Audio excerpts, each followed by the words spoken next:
Two people walk into the same five-star hotel in Paris.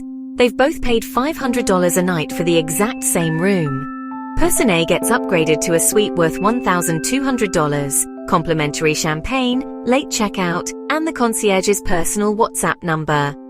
Person B gets a standard room on the third floor next to the elevator and barely makes eye contact with staff. What's the difference?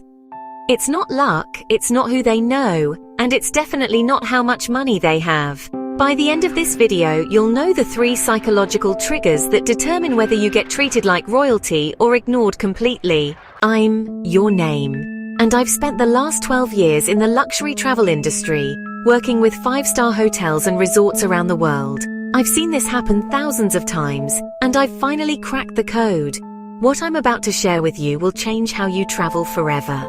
But first, let me tell you about the worst case of travel inequality I've ever witnessed. Last year, I was consulting for a luxury resort in the Maldives, the kind where rooms start at $2,000 a night. I watched 2 families arrive on the same seaplane. Both had booked ocean villas, both were staying for a week, both had paid the same astronomical price. Family A was greeted with flower leis, cold towels, champagne, and a personal butler who walked them to their villa. The resort manager personally welcomed them and invited them to a private sunset dinner.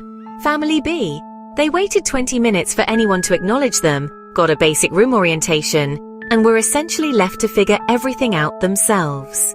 Same resort, same money, completely different experience. The difference came down to 3 simple psychological principles. The first trigger is what I call the recognition principle.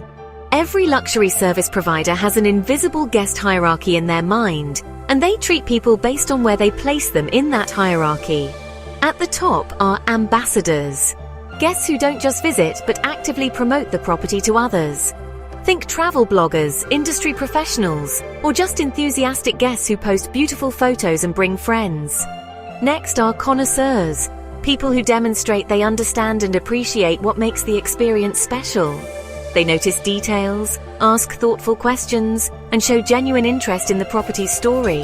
At the bottom are transactional guests, people who see the experience as simply paying money for a service, with no deeper connection or appreciation.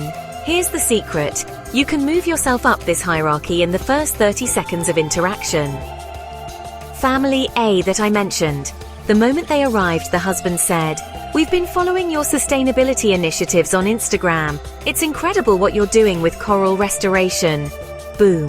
Instantly categorized as connoisseurs. Family B. They complained about the seaplane ride and immediately asked about Wi-Fi passwords. Categorized as transactional. Try this.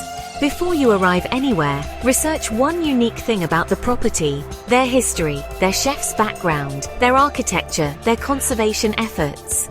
Then mention it naturally in conversation. "I read about your chef's work in Michelin kitchens in Lyon. I'm so excited to experience the menu." This immediately signals you're not just another tourist. The second trigger is the Reciprocity Rule. When you do something thoughtful for someone, they feel psychologically compelled to reciprocate. But here's where most people get it wrong. They think this means tipping heavily up front. That actually backfires because it feels transactional. Real reciprocity in luxury travel means showing genuine interest in the people serving you as experts, not just service providers. Instead of asking, "What's good here?" try, "I can see why this restaurant has such an incredible reputation. What would you recommend for someone who really wants to understand what makes this place special?" You're acknowledging their expertise and asking for their professional opinion. At hotels, instead of just asking for restaurant recommendations, try, "You must have incredible insights into this city. If you had friends visiting, where would you take them that tourists don't usually discover?" Now you're treating them as a local expert, not just hotel staff.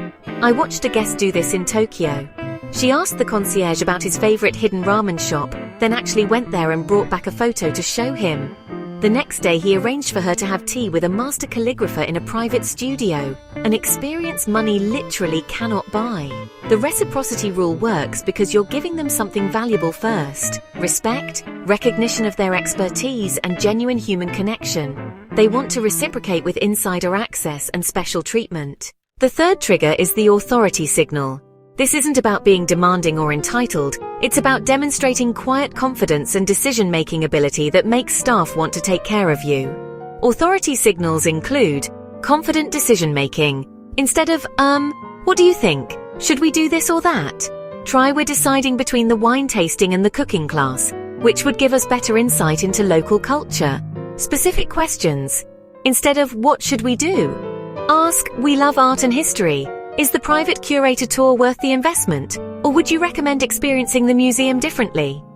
Respectful directness.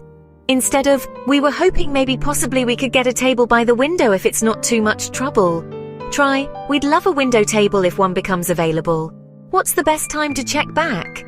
Here's a perfect example. Last month, a client was trying to get dinner reservations at a fully booked restaurant in Rome.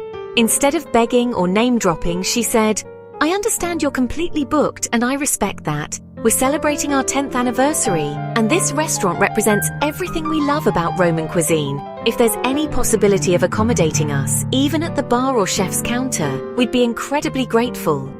She got a table.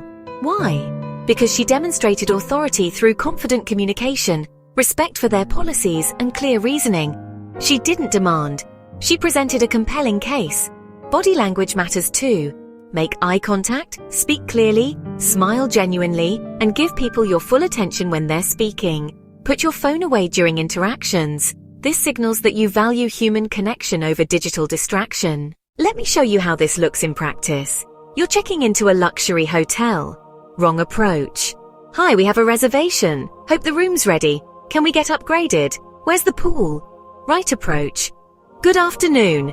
We're the Johnsons checking in. I have to say, the restoration of your lobby is breathtaking. The original marble work is incredible. We're so excited to finally experience this property. We're celebrating our anniversary, and I'd love your advice on making it special. You must have wonderful insights into creating memorable experiences here. We're trying to decide between the spa and the cultural walking tour tomorrow morning. Which would you recommend for really connecting with the local culture? This approach takes 30 seconds longer than the wrong approach, but transforms your entire experience. Here's your homework. Try one of these techniques on your next trip, even if it's just a local restaurant or hotel. Then come back and tell me what happened in the comments. I read every single one, and I love hearing your success stories. If this video changed how you think about travel, smash that subscribe button and ring the notification bell. I've got more insider secrets coming that will transform how you experience the world. Remember, luxury isn't about how much you spend, it's about how thoughtfully you connect with the people and places around you. Until next time, travel well.